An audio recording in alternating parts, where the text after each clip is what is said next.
expresses. Feast with thanksgiving and celebrate His love. Come to the table, enter His presence. Feast with thanksgiving and celebrate His love. This is the house of the Lord. The gates are open wide. Sinners and saints, strong and faint, all welcome to come inside. Come to the table, enter His presence. Feast with thanksgiving and celebrate His love. Come to the table, enter His presence. Feast with thanksgiving and celebrate His love. Sa ngalan ng Ama, ng Anak, at ng Espiritu Santo, Amen. sumainyo ang Panginoon. At sumayo rin. Mga kapatid, sino ba sa atin ang hindi nagsasawa? Sino ba sa atin ang hindi nanghihina? Sino ba sa atin ang hindi nabibigatan at naghihirapan sa buhay? Tayong lahat ay may nararanasang masama. Pero tayo'y bumalik muli sa Diyos. Tayo'y manalangin. Dalam bawat linggo, inaalala natin ang muling pagkabuhay ng ating Panginoong Hesukristo. Kaya kung tayo ay nakaugnay sa Kanya, tayo din ay babangon mula sa ating mga pagkabagsak. Tayo muli ay palalakasin mula sa ating mga panghihina. Tayo muli ay bibigyan niya ng panibagong lakas at panibagong buhay. Sa mga pagkakataon na kung saan sumuko tayo at nanatili tayo sa pagkakasala, sa mga pagkakataon na kung saan mas pinaniwalaan pa natin ang ating mga takot at pangamba, sa mga panahon na kung saan nakalimutan natin siya at nagkulang tayo sa ating pagdarasal, hilingin natin muli ang kanyang awa, ang kanyang patawad, para makita tayo muling karapat-dapat makatanggap sa mga banal na misteryo. Inaamin ko Sa mga pangyarihang Diyos at sa inyo mga kapatid, na lubha akong nagkasala sa isip, sa salita, sa gawa, at sa aking pagkukulang. Kaya isinasamo ko sa mahal na Birheng Maria, sa lahat ng mga anghel at mga banal, at sa inyo mga kapatid, na ako'y ipanalangin sa Panginoong ating Diyos. kaawaan tayo na makapangyarihang Diyos, patawarin tayo sa ating mga kasalanan, patnubayan tayo sa buhay na walang hanggan. Amen.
Gloria in excelsis Deo.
Manalangin tayo. Ama naming makapangyarihan, gawin mo lagi naming matapat na sundin ang loob mo upang kami wagas na makapaglingkod sa iyo. Sa pamagitan ni Jesucristo, kasama ng Espiritu Santo, magpa sa walang hanggan. Amen.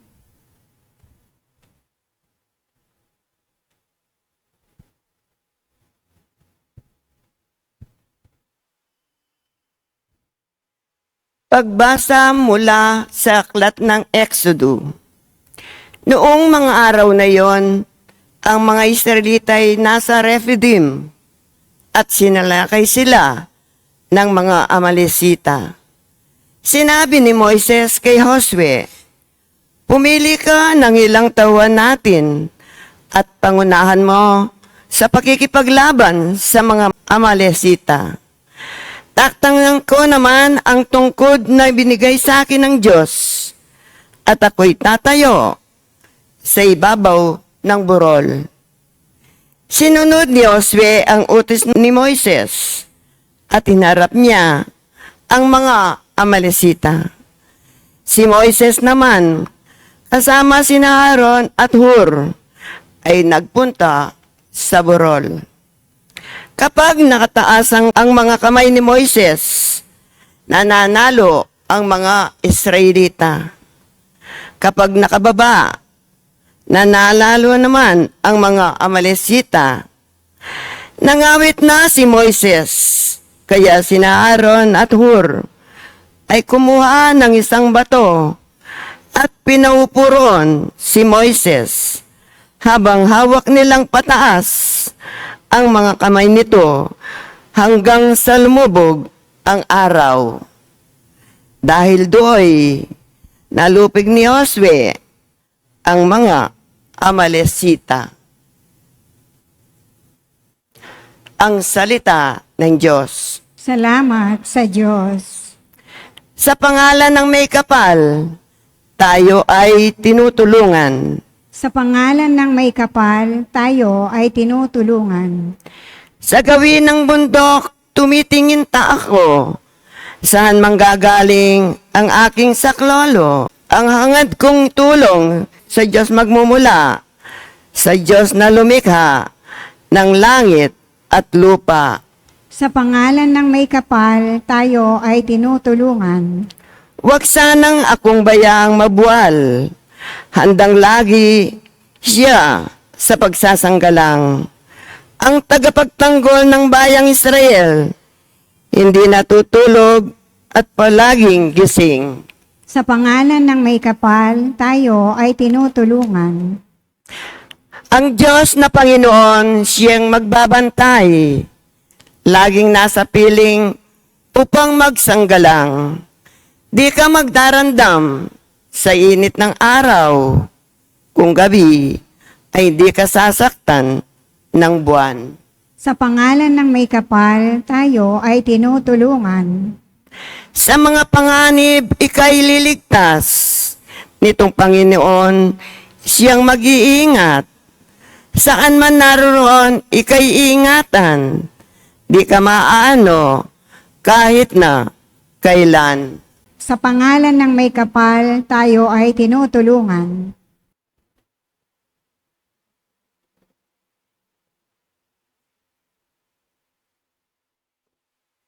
Pagbasa mula sa ikalawang sulat ni Apostol San Pablo kay Timoteo.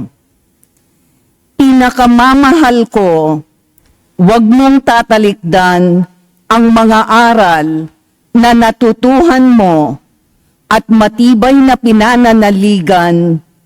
Yamang kilala mo ang nagturo nito sa iyo. Mula pa sa pagkabata, alam mo nang ang banal na kasulatan ay nagtuturo ng daan ng kaligtasan sa pamamagitan ng pananalig kay Kristo Jesus.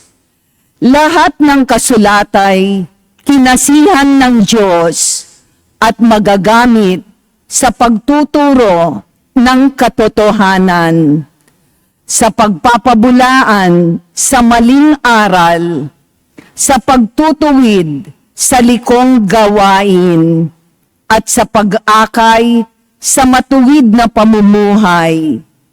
Sa gayon, ang lingkod ng Diyos ay magiging handa sa lahat ng mabubuting gawain. Inuutusan kita sa ngalan ng Diyos at ni Kristo Jesus na hahatol sa mga buhay at mga patay, alang-alang sa kanyang pagparito at paghahari. Ipangaral mo ang salita ng Diyos, napapanahon man o hindi. Ikayatin mo, pagsabihan at patatagin ang loob ng mga tao sa pamamagitan ng matyagang pagtuturo. Ang salita ng Diyos. Salamat sa Diyos.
Buhay ang salita ng Diyos. Ganap nitong natatalos tanang ating niloloob. Aleluya, aleluya. Sumainyo ang Panginoon. At sumaiyo rin. Ang mabuting balita ng Panginoon ayon kay San Lucas. Papuri sa iyo, Panginoon. Noong panong yon, sinaysay ni Jesus ang isang talimhaga upang ituro sa mga alagad na dapat silang manalangin lagi at huwag manghina. Sa isang lungsod, wika niya, may isang hukom na hindi natatakot sa Diyos at walang taong ginagalang. Sa lungsod ding yon ay may isang babaeng balo na punta ng punta sa hukom at humihingi ng katarungan. Tinatanggihan siya ng hukom sa loob ng ilang panahon. Ngunit nang malaunan ay nasabi nito sa sarili, bagamat hindi ako natatakot sa Diyos, ni gumagalang kanino man, igagawad ko na ang katarungang hinihingi ng babaeng ito sapagkat lagi niya akong ginagambala. Baka pa ako'y mainis sa kaparirito niya. At sinabi ng Panginoon, narinig niyo ang sinabi ng masamang hukom. Hindi pagkakait ng Diyos ang katarungan sa kanya mga hinirang na dumaraing sa kanya araw at gabi. Bagamat tila nagtatagal yun. Sinasabi ko sa inyo, agad niyang igagawad sa kanila ang katarungan. Ngunit pagdating ng anak ng tao sa daigdig na ito, may makikita kaya siyang mga taong nananalig sa kanya? Mga kapatid, ang mabuting balita ng ating Panginoon. Pinupuri ka namin, Panginoong Hesu Kristo. Magandang araw po muli sa inyong lahat. And a happy Sunday po sa inyong lahat. Pakigreet nyo naman po mga katabi nyo, Happy Sunday! Happy Sunday po sa inyong lahat. Hindi ko po alam kung alam nyo kung paano nanganganak ang mga mother giraffe. Kapag daw po nanganganak sila, hindi sila nakahiga, hindi rin po sila nakaupo o nakadapa. Pero kapag nanganganak ang mother giraffe, nakatayo pa rin po sila. Kaya nga, kapag sinilang po yung baby giraffe, ito po ay nahuhulog sa taas na 6 feet. Direkta po doon sa sinapupunan ng mother giraffe papunta sa lupa. Isipin niyo po yun. Ang unang karanasan ng baby giraffe ay pagkabagsak. Kaya magpasalamat po kayo. Hindi kayo pinanganak na giraffe. Hindi po ba? Akala natin, mahirap ang pagiging tao. Pero mas mahirap ang buhay ng mga hayop. Hindi po ba? Pero bago man daw po makabawi yung maliit, yung baby giraffe, alam niyo pong gagawin ng mother giraffe, nitong nanay, tutulak niya ulit, sisipain niya ulit yung kanyang anak. Katatayo pa lang po, tinutulak, sinisipa, pinapabagsak muli. Sa unang tingin, parang napakalupit ng nanay. Pero hindi po ito galit. Ang ginagawa talaga ng nanay ay pagtuturo. Kasi kaya ganyan ang ginagawa ng mother giraffe. Gusto niyang turuan na tumayong mabilis yung kanyang anak, yung baby giraffe. Sa kagubatan po kasi, maraming mababangis na hayop. Meron po mga leon, mga tigre, mga hyena. Kaya kung hindi po marunong tumayo agad, bumangon yung baby giraffe, mahuhuli po ito at pwedeng kainin ng ibang hayop. So understand, the mother's kick is not a punishment. It is really a preparation for life's challenges. Di po ba, minsan at madalas, ganyan din ang ating karanasan sa buhay. Life kicks us down. At napapaisip na lang tayo, sinasabi natin sa dasal, Lord, bakit ganito? Ang sakit naman. But maybe, like the mother giraffe, God allows us to fall so that we can learn to stand up again. Kaya sana kapatid, maunawaan mo, hindi naman lahat ng paghahampas ay parusa. Amen? Minsan, ito'y paalaala. Hindi naman lahat ng sakit ay galing sa galit. Minsan, ang sakit ay galing sa pagmamahal ng Diyos. Because God's goal is not to make us comfortable. But God's goal is to make us strong in order for us to survive, to stand up again. So remember, my dear friends, that when life kicks you, it is not to break you. It is to train you to rise. Kaya nga po ang tanong, ano ang gagawin natin kapag tila ba parang paulit-ulit tayong sinisipa at sinasaktan ng buhay? Balikan po natin ang ating mga pagbasa ngayong linggo. Dahil napakaganda po na mga mensaheng ito, pinapalakas tayo. First, remember, when you are tired, don't drop your hands. Sa una pong pagbasa, narinig po natin yung kwento sa pakikipaglaban ng Israel. Habang daw nakataas ang kamay ni Moises, nananalo daw ang bayan ng Diyos, ang Israel. Pero nangawit si Moises, naibaba niya ito. Anong nangyari? Doon daw natatalo ang Israel. Kaya po anong nangyari? Tinulungan daw siya ni Aaron at ni Hur. Hinawakan nila yung dalawang kamay ni Moises para palagi itong nakataas. Sa madaling sabi, sinoportahan siya. Mga kapatid, ang panalangin ay parang mga kamay ni Moises. Isipin niyo po, kapag nakataas ang iyong kamay, kapag nakataas ang iyong panalangin sa Diyos, doon ka nagtatagumpay. Kapag hindi mo tinataas ang iyong sarili sa panalangin, doon ka nagkakaroon ng kaaway. Amen? Baka naman kaya, hirap na hirap ka ngayon kasi nagkukulang ka na sa panalangin. Di po ba? At kung napapagod ka ng nagdarasal, maghanap ka ng mga Aaron at Hur sa buhay mo.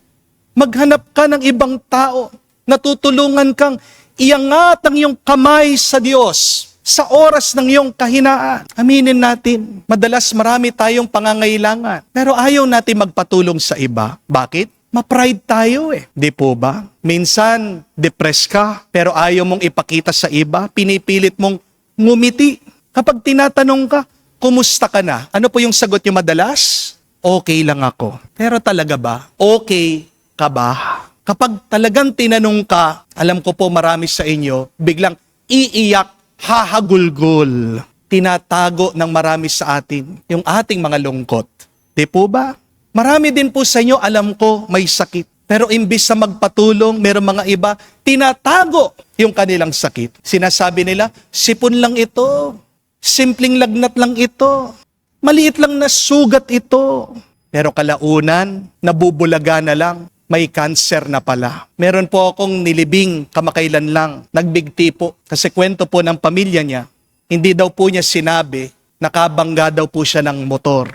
Ngayon sinisingil po itong tao ng 50,000 pesos. Imbis na magpatulong sa kanyang mga kapatid, imbis na buksan niya yung kanyang problema, anong ginawa? Nakakita po ng lubid at nagsabit po siya doon sa banyo. Wala namang problema, di po ba? Kung magpapatulong ka sa iba, ang problema lang natin ay may kataasan tayo ng loob. Anong kinakatakot mo sa iyong paghingi ng tulong sa iba? Alam niyo po, minsan ang pinakamahirap na sabihin ay hindi ang mga salitang sorry at I love you. Minsan, ang pinakamahirap na sabihin ay tulong. Kapatid, hindi ka matutulungan kung hindi ka magpapatulong. Di po ba? The moment when we admit that we cannot do it alone is the moment when we can rise again.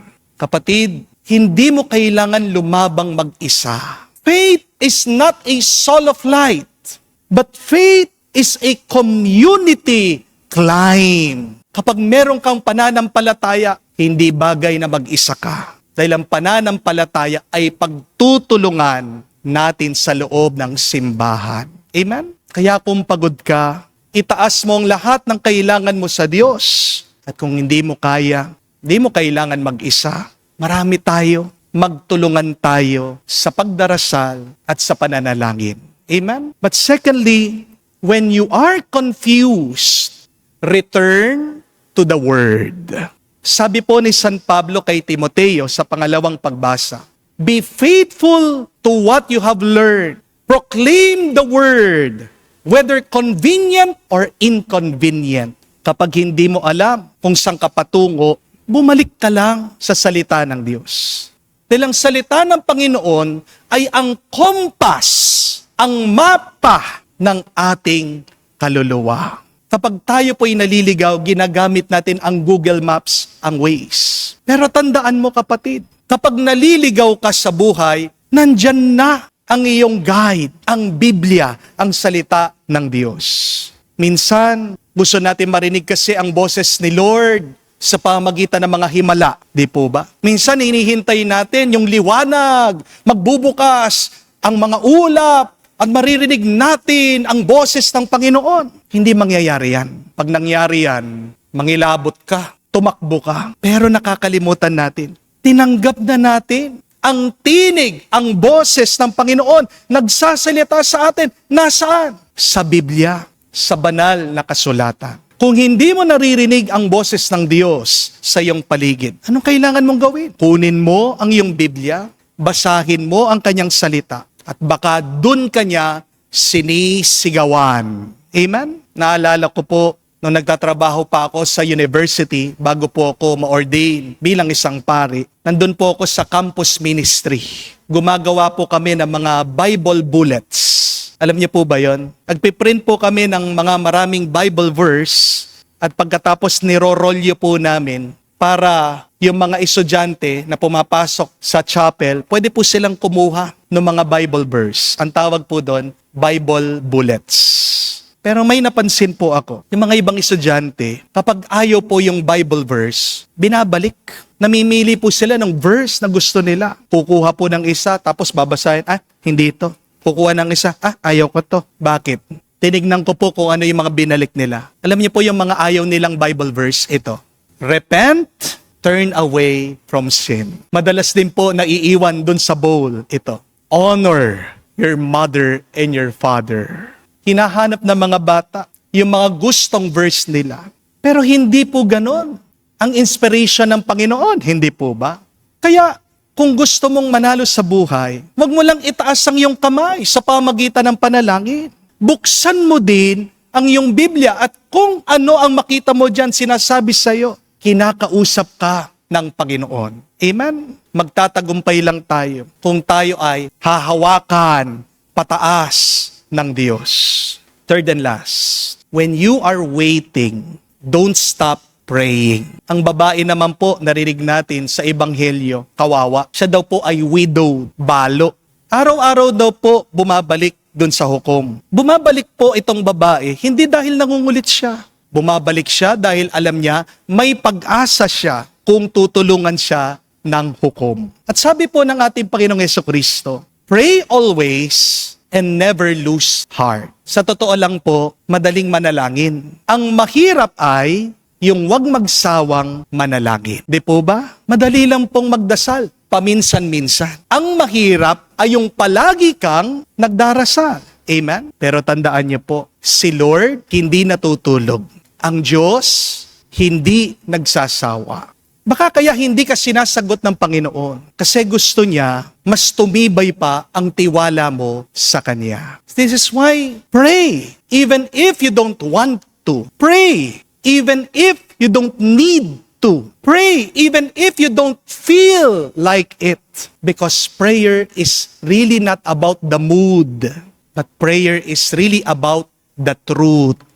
Magdasal ka, kapatid. Hindi dahil may oras ka. Magdasal ka dahil binigyan ka ng oras ng Panginoon. Amen? Magdasal ka kahit na maingay ang mundo. Dahil ang bawat dasal mo ay parang buto, binhi, na tinatanim mo at dyan tutubo o usbong at mamumunga ang grasya ng Diyos para sa iyo. Magdasal ka kahit na hirap ka. Kasi yung pinakamasakit mong panalangin, ayan lang ang gustong marinig ng Diyos galing sa iyo.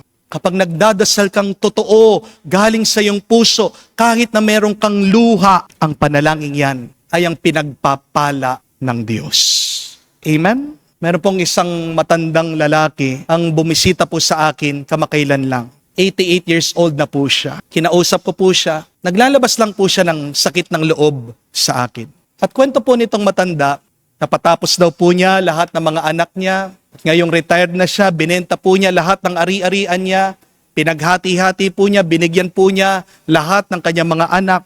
Nag-iwan na lang daw po siya ng mga 9 million sa bangko. At pinagkatiwala po niya dito sa isang anak niyang nag-aalaga sa kanya. Pero ang hindi po niya alam, itong nag-aalaga sa kanya, paunti-unti, ginagamit pala yung pera niya. Inubos po sa kasino. For 3 years po, tinago itong matanda. Hindi po siya pinapakita doon sa mga ibang anak niya. At umiiyak po itong matanda. Sabi, tinitipid siya doon sa kanyang pagkain. Pinagpapawisan daw po siya. Hinihiling niya na buksan ng konti yung aircon. Pinagsusungitan daw po siya ng kanyang anak. Yun pala, wala na siyang pera. Gusto po magpakamatay nitong matanda. Tinatanong niya, Father, ang bait-bait ko naman. Di po ako nagbisyo, di ako nagbabae. Pero bakit ganito ang ginawa ng Diyos sa akin? At sabi ko po dito sa matanda, Tay, baka naman kaya hinayaan kayo ng Diyos na maubusan ng pera dahil gusto niya na magtiwala muna kayo sa Kanya at alisin niyo ang tiwala niyo sa pera. Patawarin niyo po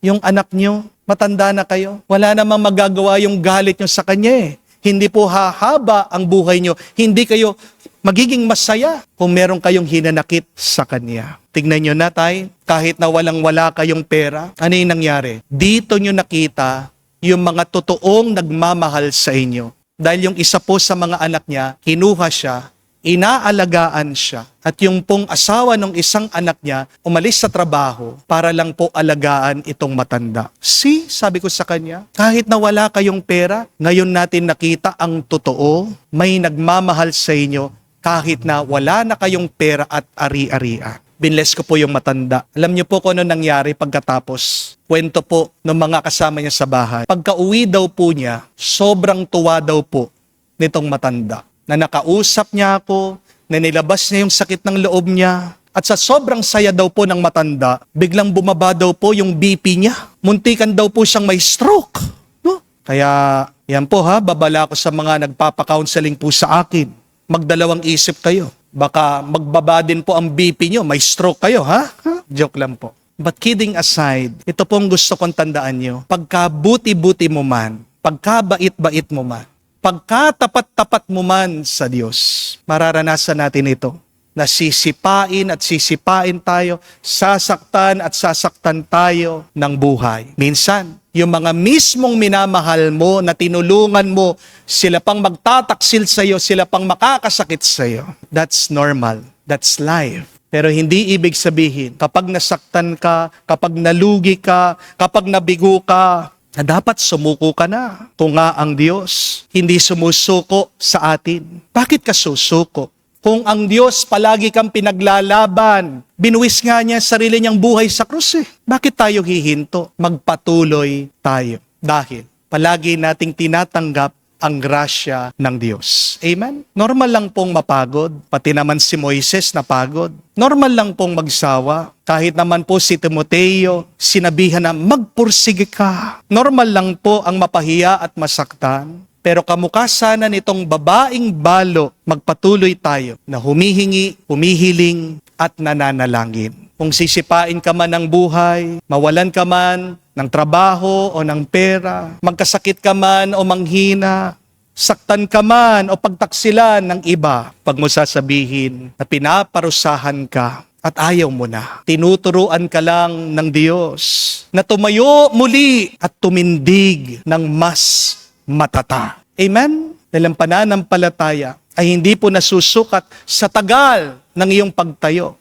Ang ating pananampalataya ay nakikita sa kung ilang beses tayong tumayo pagkatapos nating mabigo. Remember that? Faith is not proven by how long you stood, but it is seen by how many times you rise after you fall.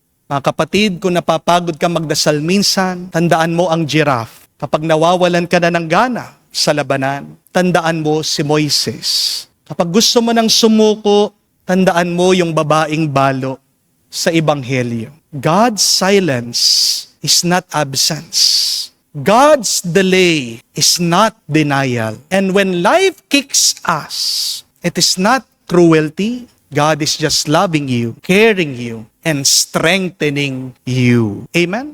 Kaya kung kayo po ngayon ay nakakaramdam ng pagsisipa dahil sa inyong mga problema, itong iyong sabihin, itong iyong panalangin, salamat Lord, dahil tinuturuan mo ako na tumayo muli, pinapalakas mo ako. Amen? Because in the end, the ones who keep their hands raised, their hearts are faithful, their knees are bent in prayer, they are the ones who are victorious. Mga kapatid, tandaan mo, kung hindi ka titigil na itaas mo ang iyong kamay sa Diyos, kapag tapat ang iyong puso, kapag palagi kang nakaluhod, nananalangin, nananampalataya sa Kanya, magtatagumpay ka. Itong ating ipatulong sa ating Panginoon sa banal na misang ito. Huwag kang susuko. Kaya mo. At ngayon pa lang, magpasalamat na tayo sa tagumpay at panalo na tatanggapin natin sa ating mapagmahal na Diyos ngayon at magpakailanman. Amen. Tumayo po tayo at pahayag natin ang ating pananampalataya, ating sabihin, sumasampalataya ako. Sumasampalataya ako sa Diyos, amang makapangyarihan sa lahat, na may gawa ng langit at lupa. Sumasampalataya naman ako kay Hesukristo, iisang anak ng Diyos, Panginoon nating lahat. Nagkatawang tao siya, lalang ng Espiritu Santo. Ipinanganak ni Santa Mariang Birhen. Pinagpakasakit ni Poncio Pilato. Ipinako sa krus, namatay. Inilibing. Nanaog sa kinaroroonan ng mga yumao. Nang may 3 araw, nabuhay na maguli. Umakyat sa langit. Naluluklok sa kanan ng Diyos, amang makapangyarihan sa lahat. Doon magmumulang paririto at maghuhukom sa mga nabubuhay at nangamatay na tao. Sumasampalataya naman ako sa Diyos, Espiritu Santo, sa banal na simbahang katolika, sa kasamahan ng mga banal, sa kapatawaran ng mga kasalanan, sa pagkabuhay na muli ng mga namatay na tao, at sa buhay na walang hanggan. Amen. Alinsunod sa halimbawa ni Moises at ng matiyagang balo, buong pananalig nating idulog sa Panginoon ang ating mga kahilingan para sa mga pangangailangan ng sangkatauhan. Ating sabihin, Panginoon, dinggin mo kami. Panginoon, dinggin mo kami.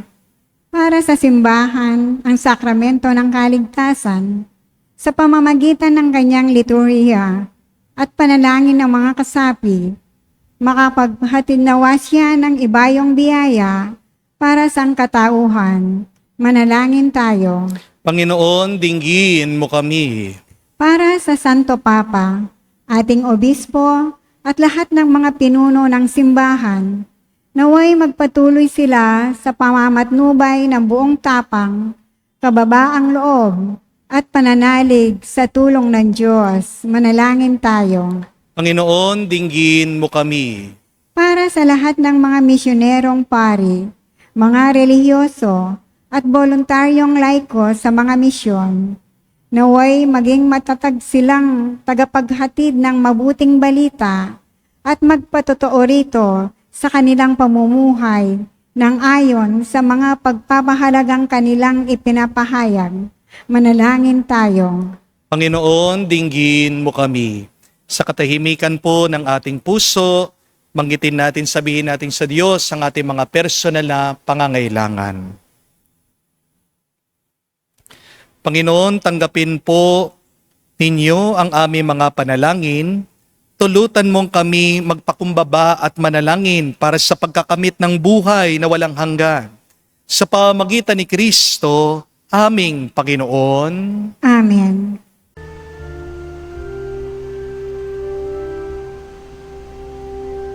Lord, we gather today in your house. We kneel down and pray.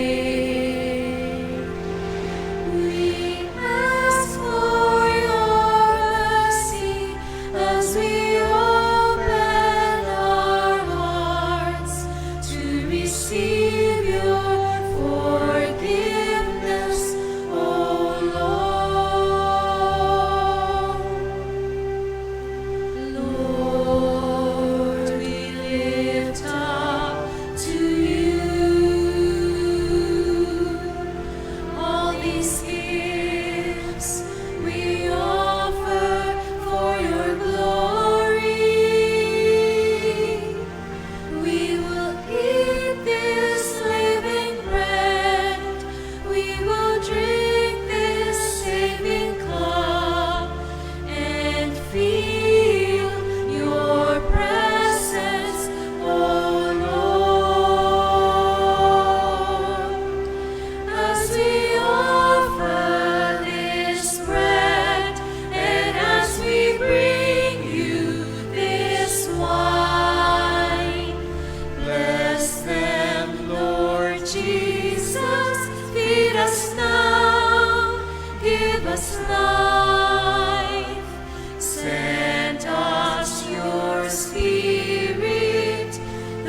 source of our lives, and together we will serve you with love.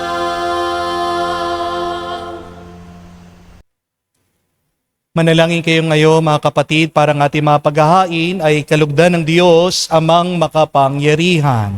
Tanggapin nawa ng Panginoon itong paghahain sa iyong mga kamay, sa kapurihan niya at karangalan, sa ating kapakinabangan at sa buong sambayanan niyang banal. Ama naming lumikha, ipagkaloob mong ikaw ang aming kusang mapaglingkuran sa paghahain namin ng mga alay na iyong bigay, upang kami dalisayin ang iyong pagmamahal. Sa paglilingkod namin ngayon ginaganap ang banal na pagdiriwang. Sa pamagitan ni Jesucristo kasama ng Espiritu Santo, magpa sa walang hanggan. Amen. Sumainyo ang Panginoon. At sumayo rin. Itaas sa Diyos inyong mga puso at diwa. Itinaas na namin sa Panginoon. Pasalamatan natin ang Panginoong ating Diyos. Marapat na siya ay pasalamatan. Ama namin makapangyarihan, tunay nga marapat ikaw ang aming pasalamatan sa pamagitan ni Jesucristo na aming Panginoon. Siyang naging kapwa naming maasahan upang may mangunang umako sa pananagutan dahil hangad mong magbago ang kinamihas ng pagkakanya-kanya ng sangkatauhan. Bunga ng pagtitiis, siya ay nanaig, at ang kamatayan ay kanyang nalupig. Kaya siya ang aming daan para aming masapit ang iyong tapat na maasahang pag-ibig. Kaya kaisa na mga anghel nagsisiawit ng papuri sa iyo. Nang walang humpay sa kalangitan, kami nagbubunyi sa iyo kadakilaan.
Ama naming banal, ikaw ang bukal ng tanang kabanalan.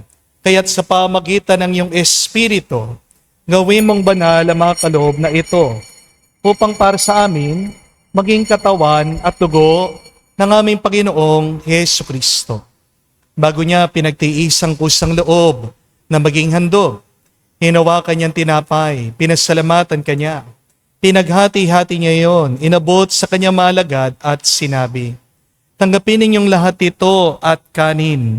Ito ang aking katawan na ihahandog para sa inyo.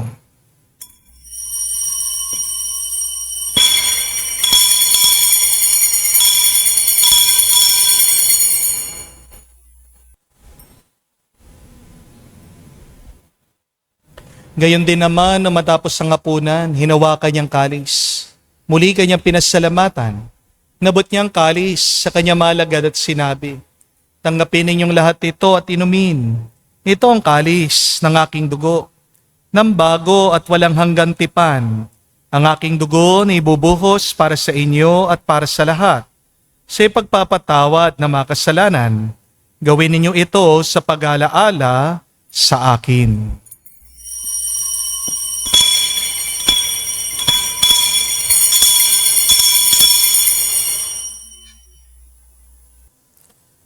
Ang misteryo ng pananampalataya. Aming ipinahayag na namatay ang iyong anak, nabuhay bilang Mesiyas at magbabalik sa wakas para mahayag sa lahat. Ama, ginagawa namin ngayon ang pag-aalaala sa pagkamatay at muling pagkabuhay ng iyong anak. Kaya tinialay namin sa iyo ang tinapay nagbibigay buhay at ang kalis na nagkakaloob ng kaligtasan. Kami nagpapasalamat dahil kami yung minarapat na tumayo sa harap mo para maglingkod sa iyo. Sinasamo namin kami magsalo-salo sa katawan at tugon ni Kristo ay mabuklod sa pagkakaisa sa pamagitan ng Espiritu Santo. Amalingapin mong iyong simbahan, laganap sa buong daigdig. Puspusin mo kami sa pag-ibig. Kaisa ni Leon ang aming Santo Papa, si Florentino aming Arsobispo, at ng Tanang Kaparian. Alalahanin mo rin ang aming mga kapatid na nahimlay may pag-asang sila'y muling mabubuhay. Gayon din naman lahat ng mga pumanaw. Kawan mo't sila't patuloyin sa iyong kaliwanagan. Kawan mo't pagindapatin kaming lahat, makasalo sa iyong buhay na walang wakas. Kaisa na mahal na Birhen Maria, Ina ng Diyos. Kaisa ni San Jose ang kanyang malwalhating esposo. Kaisa na mga apostol, lahat ng mga banal na namuhay dito sa daigdig na kalugod-lugod sa iyo. May pagdiwang nawa namin ang pagpupuri sa ikararangal mo sa pamagitan ng iyong anak, aming Panginoong Hesu Kristo. Sa pamamagitan ni Kristo, kasama niya at sa Kaniya, ang lahat ng parangal at papuri ay sa iyo, Diyos Ama, makapangyarihan, kasama ng Espiritu Santo, magpasawalang hanggan. Amen, amen, amen, amen, amen, amen. Sa nakagaling na utos sa turo ni Jesus sa Panginoon natin at Diyos, ipahayag natin ang lakas, loob.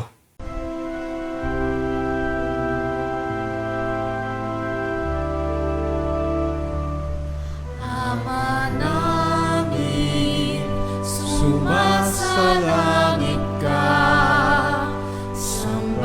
sambahin ang ngalan mo, mapasa amin ang kaharian mo, sundin ang loob mo dito sa lupa para nang sa langit. Bigyan mo kami ngayon ng aming kakanin sa araw-araw at patawarin mo kami sa aming mga sala para ng pagpapatawad namin sa nagkakasala sa amin. At huwag mo kaming ipahintulot sa tukso, at iadya mo kami sa lahat ng masama. Hiniling namin kami adya sa lahat na masama, pagkalooban ng kapayapaan araw-araw, ligtas sa kasalanan, ilayo sa lahat ng kapamakan, samantalang aming pinanabikan, ang dakilang araw ng pagpapahayag ng tagapagligtas naming si Hesu Kristo. Sa sapagkat iyo ang kaharian at ang kapangyarihan at ang kapurihan magpakailanman. Amen. Panginoong Yesukristo, sinabi mo sa mga apostol, kapayapaan ang iniwan ko sa inyo. Ang aking kapayapaan binibigay ko sa inyo. Tungayan mo ang aming pananampalataya at huwag ang aming pagkakasala. Pagkalooban mo kami ng kapayapaan at pagkakaisa ayon sa iyong kalooban, kasama ng Espiritu Santo, magpa sa walang hanggan. Amen. Kapayapaan ng Panginoon ay laging sumainyo. At sumayo rin. Magbigayan po tayo ng kapayapaan sa bawat isa. Peace with you po. Kapayapaan po sa inyong lahat.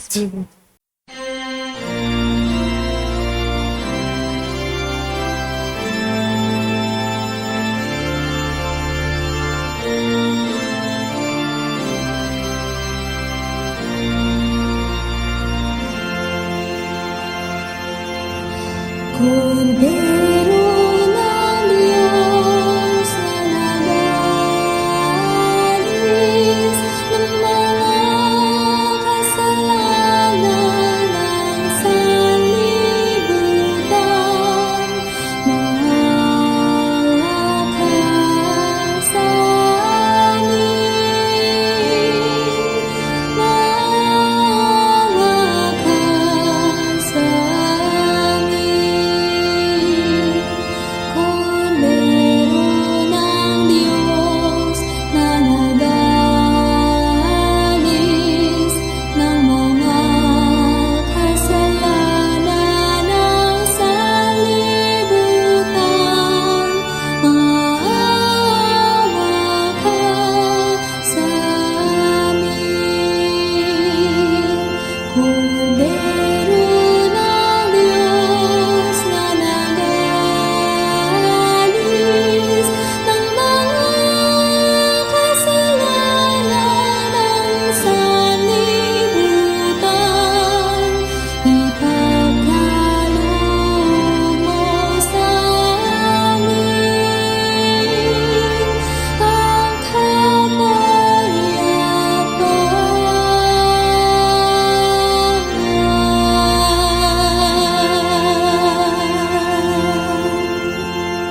kapayapaan. Mga kapatid, naririto ang ating Panginoong Yesukristo, ang Kordero ng Diyos. Siya nag-aalis sa mga kasalanan ng sanlibutan. Mapalad tayong lumalapit sa piging ng Kordero. Panginoon, hindi ako karapat-dapat na magpatuloy sa iyo, ngunit sa isang salita mo lamang ay gagaling na ako.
Lumuhod po tayo ngayon para sa panalangin para sa mga may sakit. Panginoong Yesus, lumalapit po kami sa iyo ngayon upang idulog ang kagalingan ng mga may sakit. Haplusin niyo po sila at pagkalooban ng panibagong lakas upang sila ay muling makapaglingkod sa iyo.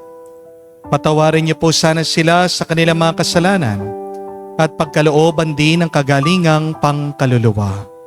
Sa katahimikan po ng ating puso, banggitin natin ang pangalan ng mga kapatid nating may sakit o karamdaman na hinihiling natin ang kanilang mabilis na kagalingan.